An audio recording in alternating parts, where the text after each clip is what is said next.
เริ่มวันที่11เดือนอ c t o b e r ปี2016เวลา11:26 นาทีก่อนเที่ยงโดยเบที่เครื่อง S52 ไม่สามารถเชื่อมต่อได้เครื่อง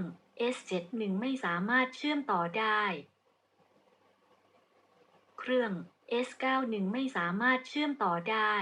ชิปหายแล้วดับหมดทุกเครื่องเลยเครื่องที่ดับคือเครื่องต่อไปนี้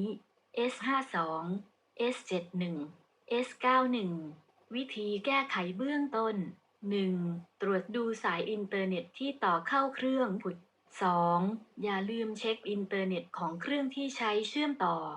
3. สุดท้ายดูว่ามีไฟฟ้าจ่ายไปที่เครื่องผุดถ้าปัญหายังไม่ได้รับการแก้ไข